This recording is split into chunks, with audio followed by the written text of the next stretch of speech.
KwaZulu-Natal's MEC for Education, Kwazi Mshengu, is visiting Buhlebethu Primary School this morning.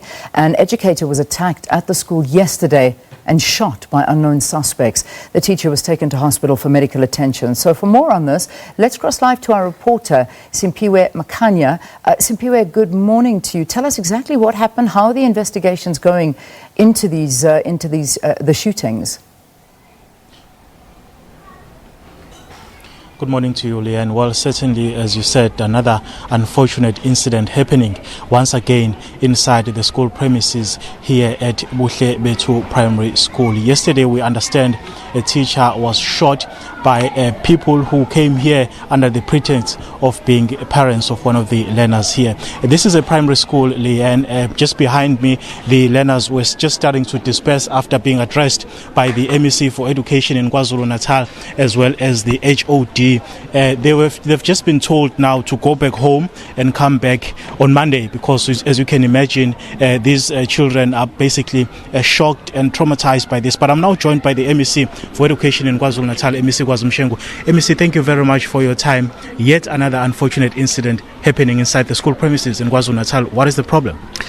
Indeed, yet another unfortunate incident. We are lucky that the teacher is still alive, and it's quite terrifying and quite sad that such people will then continue to see our schools as soft targets. And this is a stark reminder that if we don't win this battle in our communities, we are not going to win it within the school premises. As we understand, about 6 people came under the pretext of being parents who wanted to register one learner.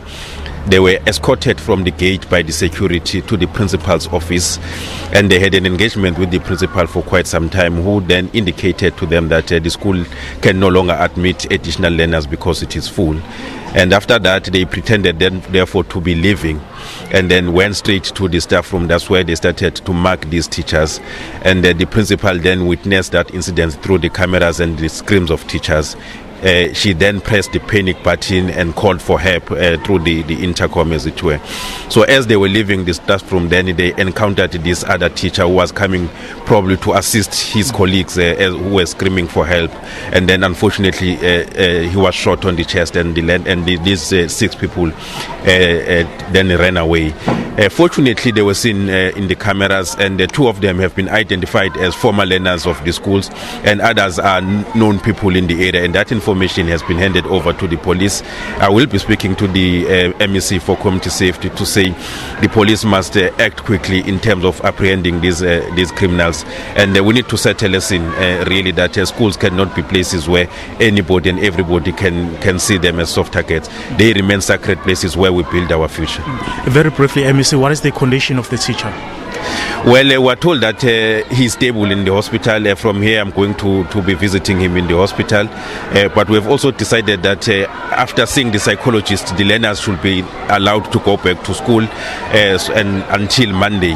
And the psychologist will be back again on Monday to see those that could not come today, because as we have seen, the attendance is very low today. Most of the learners could not come to school, probably because they are shocked. So we still need to cancel those one on Monday who will be coming back after witnessing such a terrifying incident. MEC, now the issue of safety in school is quite a thorny issue. Yeah, I mean, last year we saw another similar incident where a teacher was shot inside the school premises. What are some of the practical steps that the department can perhaps employ to ensure that this does not happen, to ensure that people are not allowed to enter the school premises armed? You know, if you look at the school, it's one of the most secure schools we have in KwaZulu-Natal, properly fenced. It has a security person at the gate at all material times.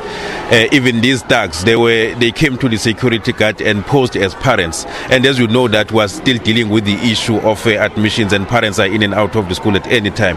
And they were accompanied by the security right into the principal's office. So really, it's one of the most secure schools.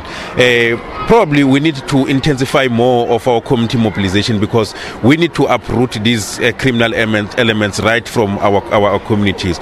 But also we'll be upscaling the tools that we are giving to our security personnel in our school, so that they are also able, one, to search everybody who's coming in and out of the school, but also to register them, so that the people who are coming in the school are clearly identifiable, and if they cause any harm in the school, it will be easy to trace them through the register that they will have signed their names on. But also they must be properly searched so that they don't bring in dangerous weapons inside our schools. Before we let you go, MEC, any arrest at this point?